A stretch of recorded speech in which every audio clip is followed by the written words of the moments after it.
Hello, everyone, and welcome to the Golden Astrologer Podcast. This is Deb McBride, and today is Sunday, the 30th of March in the year 2025.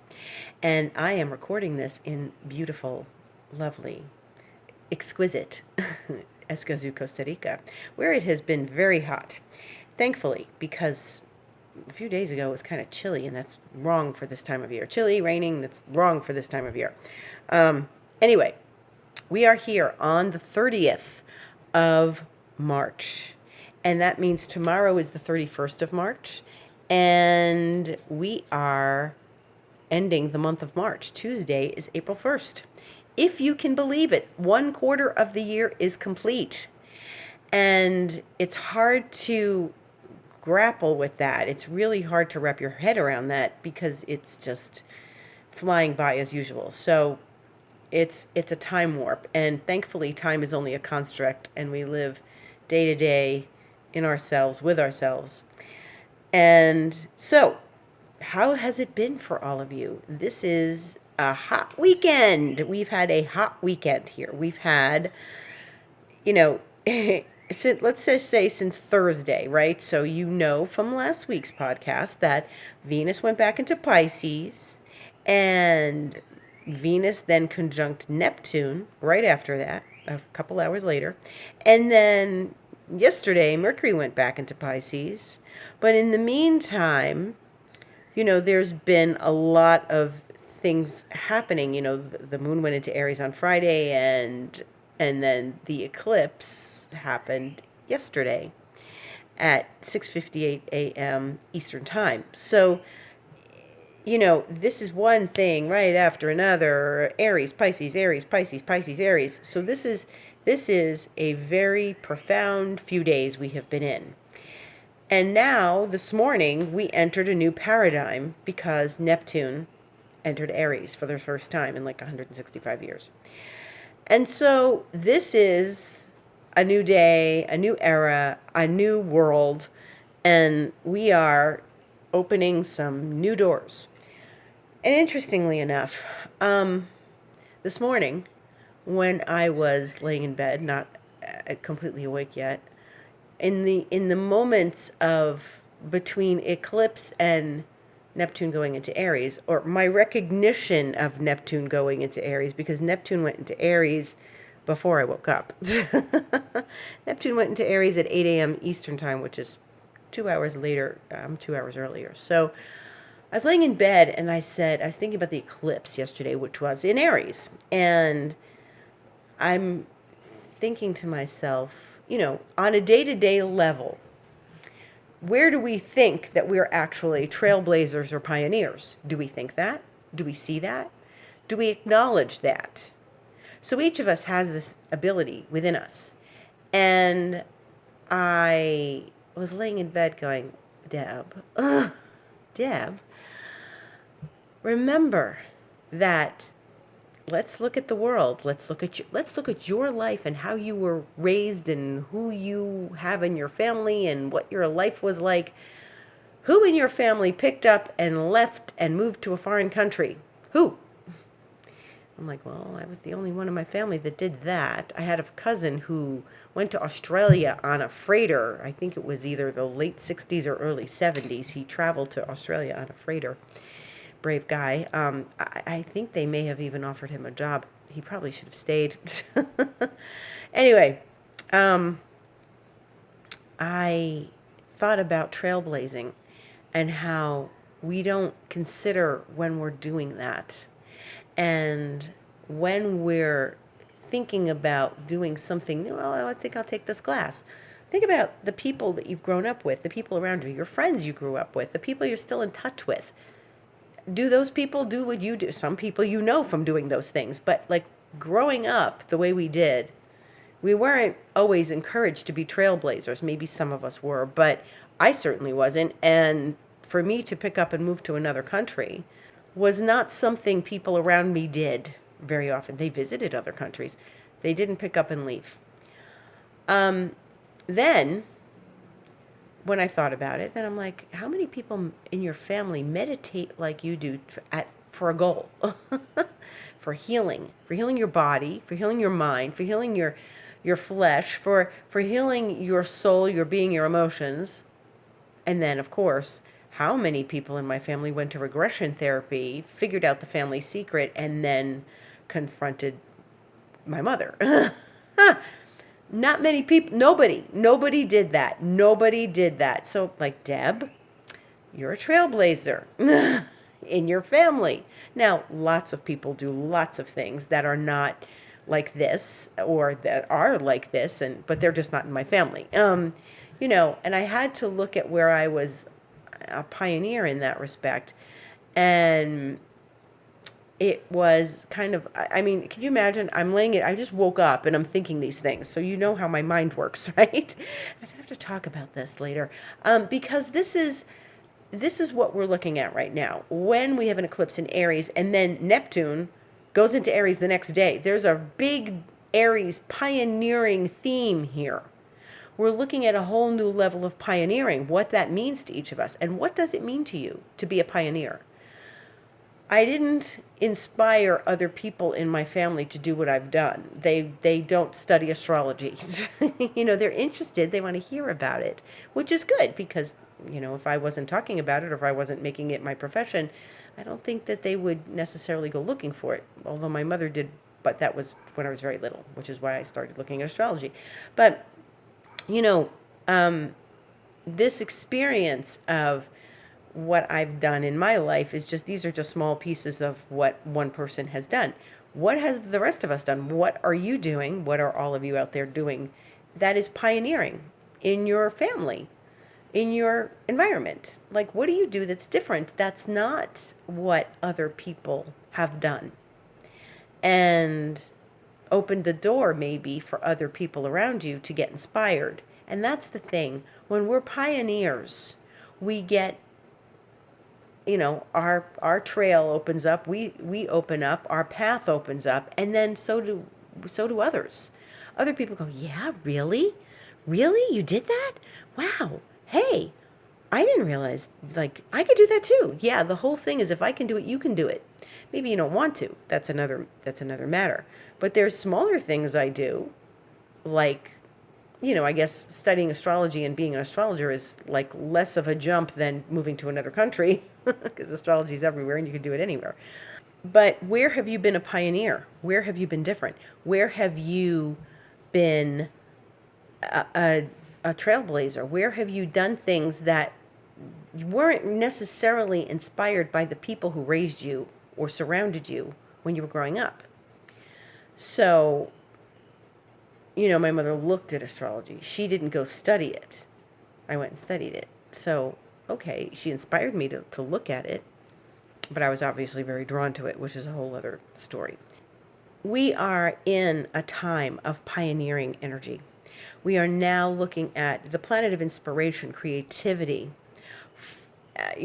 imagination in the pioneering sign. So this is a really, really profound shift of paradigm. We are in a very deep moment here. This Aries eclipse sort of broke open the door for us to now welcome Neptune.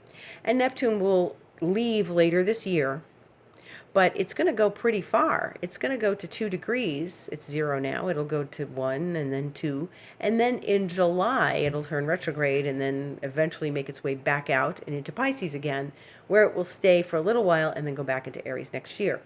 So we're getting a taste of it right now of what Neptune in Aries feels like. And this is something that nobody in our generation, nobody in our life alive today knows what this is. This is all new.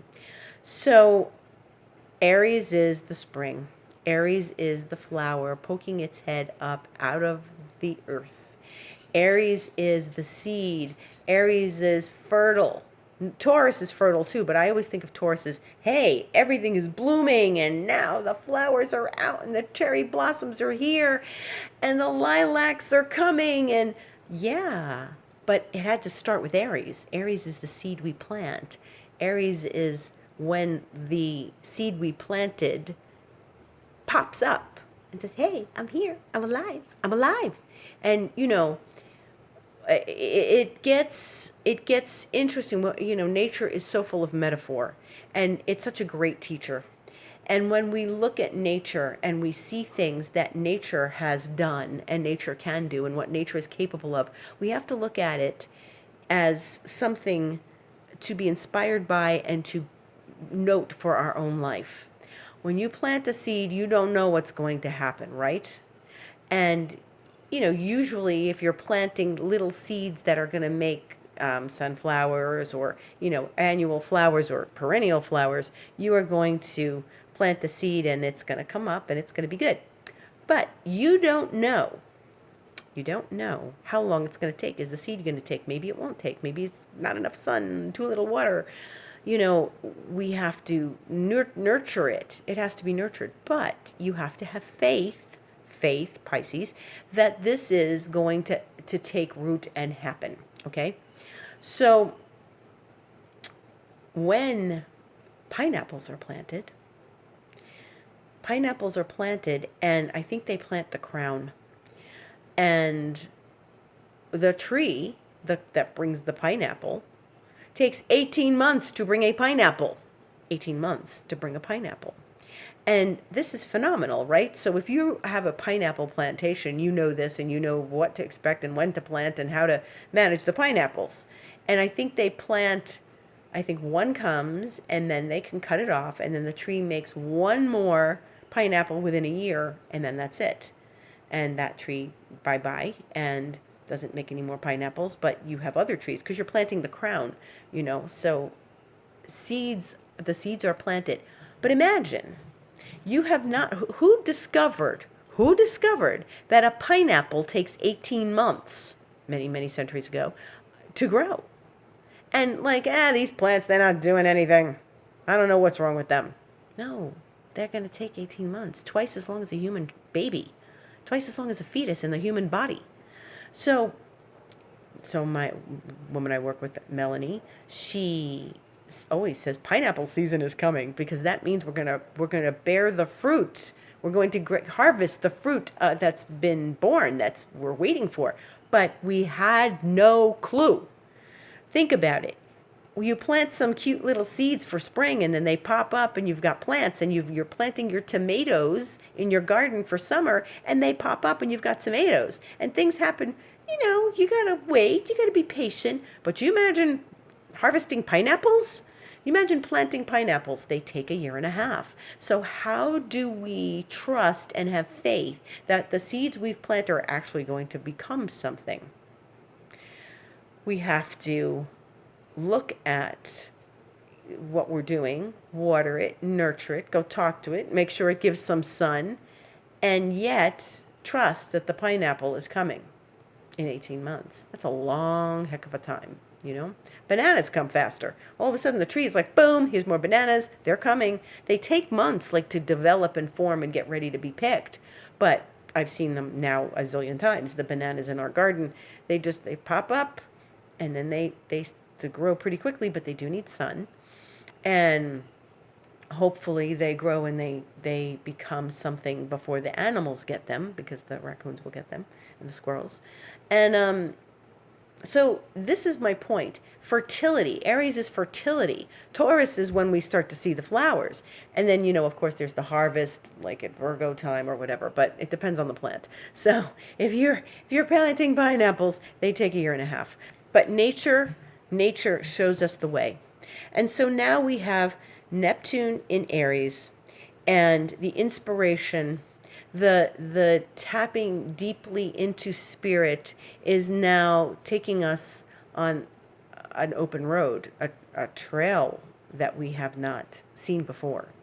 So this is the start of the new week. This is the start of the new era. This is pretty profound. Meantime, this is a bigger thing, right? The big thing goes forward. The little things, Mercury and Venus are going backwards and they're still gone back into Pisces. And so our energy right now is probably exhausted. So if you feel tired, and I feel tired, believe me, and you are not understanding why you're not gaining your strength back, it's all this backwards motion that goes into a very watery sign that is the end of the zodiac that says, I'm hanging on for dear life. And I don't know what's going to happen.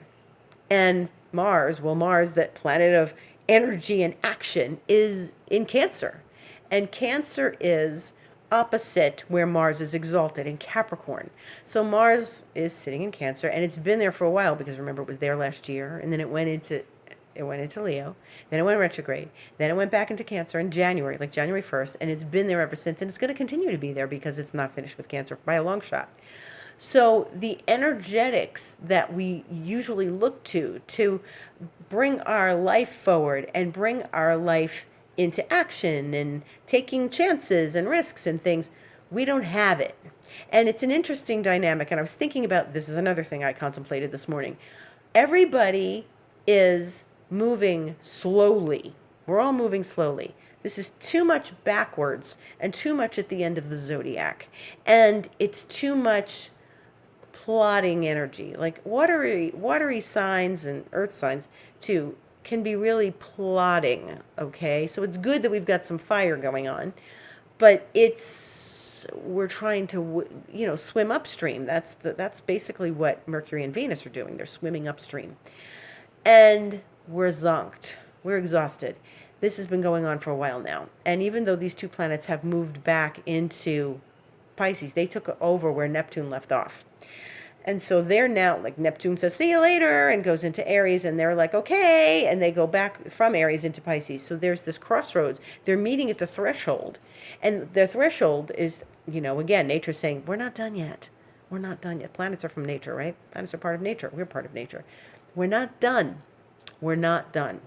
We still have more to contemplate, resolve, figure out, feel into emotionally, and connect to. And we are processing so much right now, so much we're processing, that every day feels like we're just doing the same thing over and over again. And it's complicated. I was thinking about these eclipses, and yes, they're always high energy. They always bring things, right?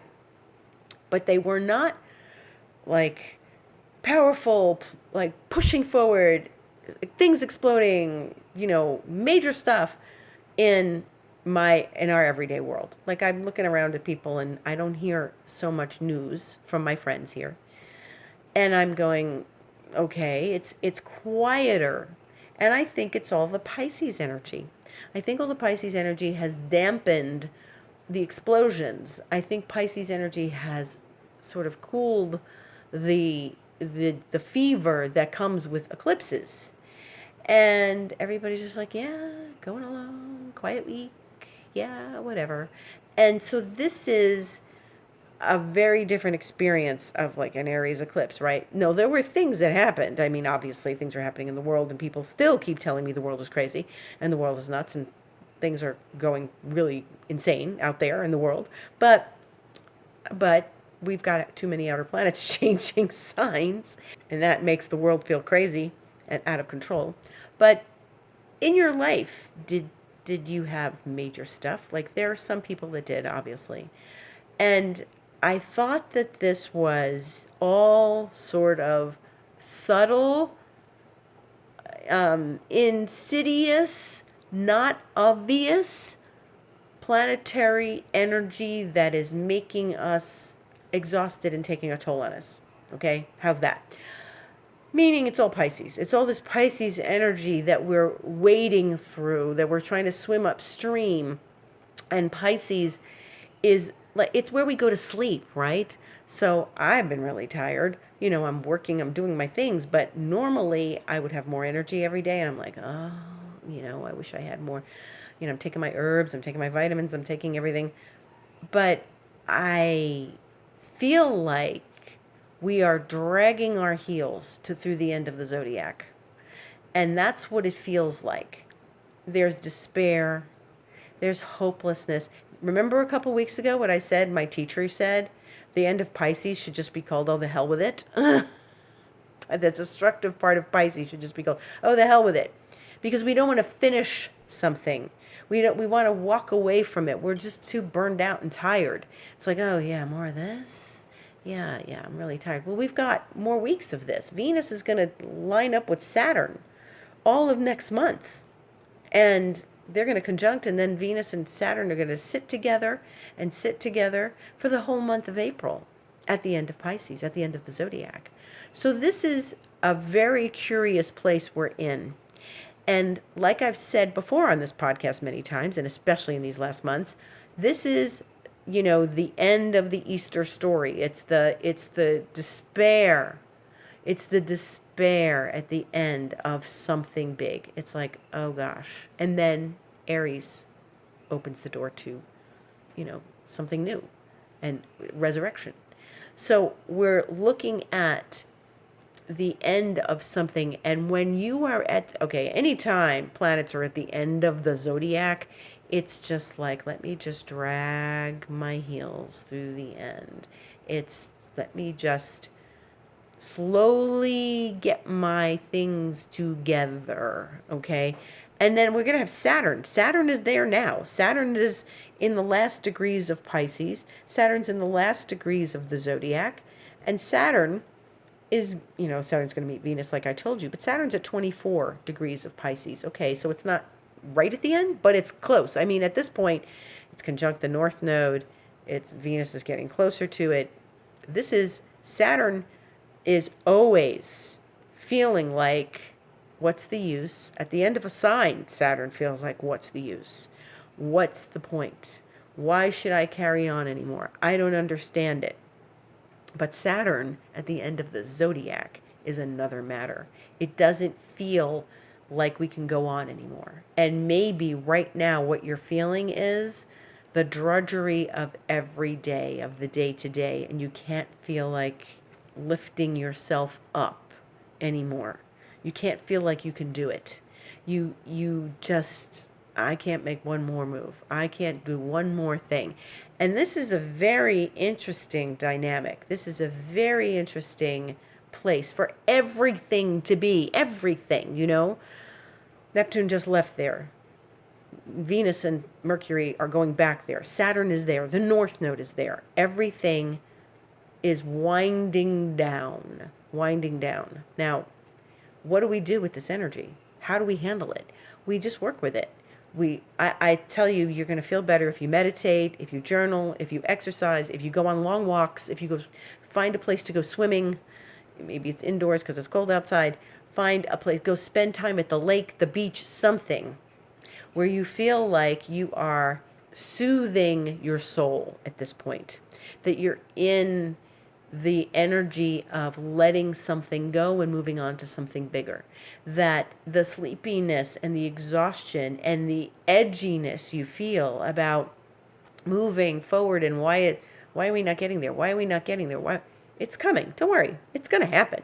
It's not like it's never going to happen. There are things in our lives that obviously are going to change. Things don't stay that way forever. They don't.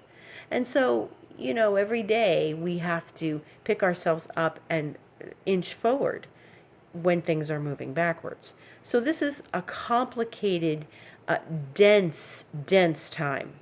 But it's an emotional time, and it's a great time to work on your emotions, and it's a great time to go deep into your meditative process. Immerse yourself in something creative. Go into the energy, because this is something that we are internally dealing with. I was talking on Instagram yesterday about how the eclipse is like all sorts of big Aries energy, but behind it are these planets going backwards in Pisces.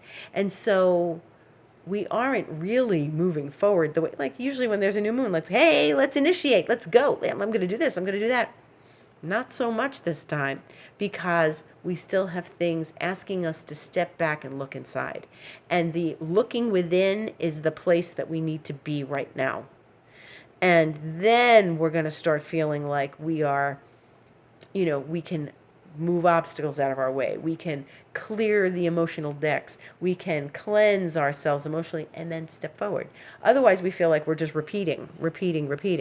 And this is really something that's powerful for us right now. Don't waste this time. This energy is powerful for us to use to step back and cleanse the past. Cleanse your emotions. Do some healing. sit with yourself and journal, get quiet. It is a quiet time for contemplation. So this is something we really want to pay attention to and use. Don't just sit there tapping your fingers on the table saying, "Okay, I'm ready," but you're not ready. If you were ready, Mercury and Venus would be ready. Let's go. Listo. Let's go. Vamos. No, we're not in that place. We're not in that place. We're in a place of still refining the energy, still reviewing, revising, revisiting, all of it. Okay? Mercury goes direct a week from tomorrow.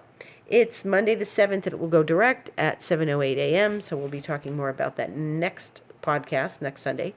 And in the meantime, you have a whole week between now and then to do some revising and revisiting and rereading and reviewing. And then by the end of that week, Saturday the 12th, Venus is going to be going direct that evening. So next week, not this coming week, next week is the week when everything shifts forward. But we still have a couple weeks of Venus, and we still have another week of Mercury, and the day Mercury goes direct is the day that Venus meets with Saturn for the second time. And she met with Saturn back in January, and now she's meeting with him while she's retrograde, okay? She'll meet with him again when she turns direct, but they are going to be so close all month, like I said earlier, and like I've said before on this podcast. So, this is the week to do more inner work, reviewing, revising, thinking, contemplating, musing, and really clearing the decks. There's some good aspects this week. We've got Mars trining Saturn on Friday the 4th. That's good for productivity, both in that water sign connection. We've got Mars sextiling Uranus the same day, which is 7:05 p.m. on Friday. And that's a good thing. That's like sparkly. That's bringing Mars's energy like back around a little bit. And then there's Saturn sextiling Uranus also. So there's this nice relationship between Saturn, Mars, and Uranus on Friday of this week. And that's good. That means like we're picking up, we're being productive, we're getting things done. We may have some realizations, we may have some real good connections. And then Sunday the 6th, we're going to have Venus and Mars trine, and that's good. That's good when the relationship planets are trining one another. And then Sun sextile Jupiter also that day. Sun will be in Aries as it is, sextiling Jupiter. That's a nice, smooth aspect. Jupiter in Gemini. And so we've got some positive, supportive energy from the planets this week that are helping us integrate where we are now. And don't be impatient. Don't be pushy. The last thing you want to be is impatience serves nobody. Impatience does not serve us. It's the universe's timing, not ours. You could sit there complaining about it all you want. Nothing's going to happen. The energy will move when it's ready to move. Use this time to step back. Use it to rest, for Pete's sake, because once everything goes forward, then we're going to want to do things and we'll be able to do things, right? The day Venus goes direct is the day that the full moon in Libra kicks out the eclipse period, which means, again, Venus is still very connected to the eclipse period.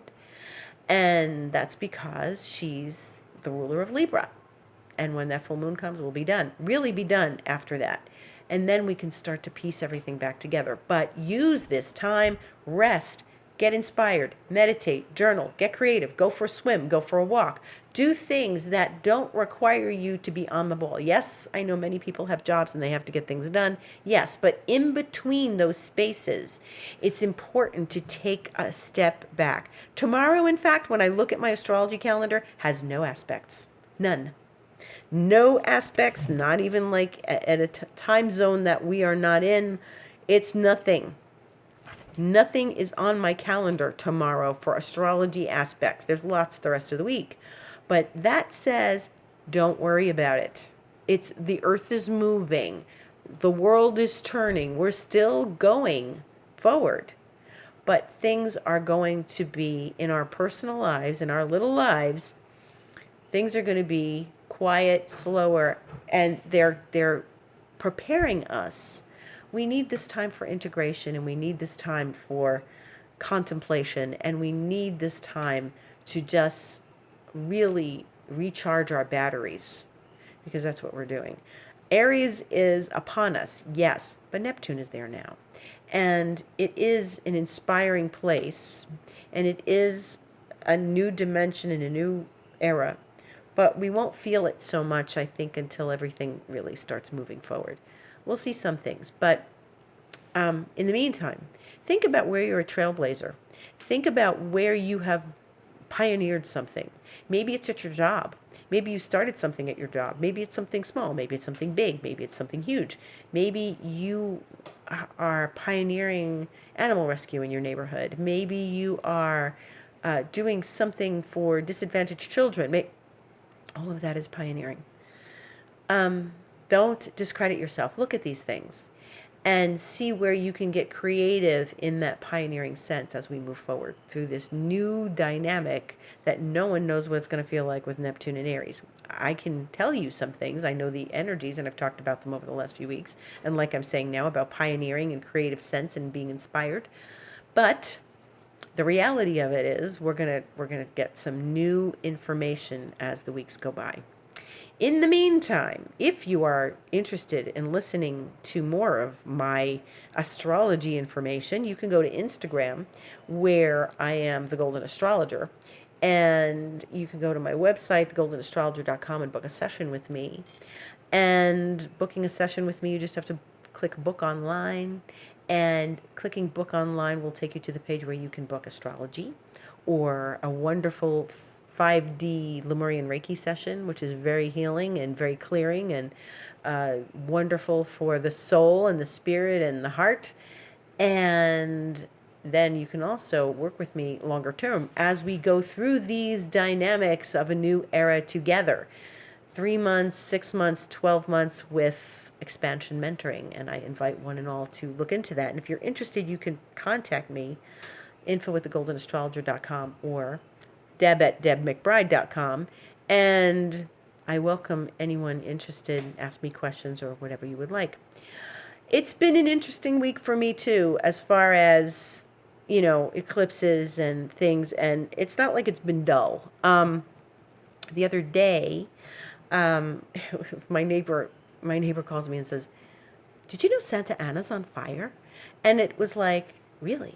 We're in Aries season. We're having an Aries eclipse. The neighboring town here near Escazú is Santa Ana, and it was on fire. Like a park was on fire, not somebody's house. So it's like, oh, what's the eclipse bringing? So that was a something. It wasn't like, thankfully, I don't think anyone was hurt. But the fire department was there. We heard lots of sirens. We saw it on Instagram. And then also, I was walking in the neighborhood and some bizarre occurrence. I think I got there later, and I can only get bits and pieces of what happened. I'm walking down the street in my neighborhood, which is a very charming neighborhood, and I'm looking at this house, and it's all open. There's a big police truck in front. People are all in there, one with like a sniffing dog, and there's cameras across the street, so something's going on in this house. And apparently, there was something with a man, and he was detained, and then he drowned, and that something was going on. And it was very bizarre and mysterious, but I chalked it up to the eclipse as well. So it's not like nothing's happening during the eclipses. It's just that, you see, here it is. I couldn't get all the information about this person and what was going on. I couldn't get like all the information about the fire either. I was like, and how did this start? And what is it about? And what park? What park is that? It's been bizarre. So yeah, it's not like it's an empty eclipse period, but there's nothing that we can't handle. We're in this together, and we got to just stay strong and stay with each other. And it's all about love and gratitude. So I have gratitude for each and every one of you. Much love to each and every one of you. And I hope you have a beautiful week and get some rest. And let the information find its way to you. Don't push. Don't push so hard. Thanks. Beautiful week. See you on the internet.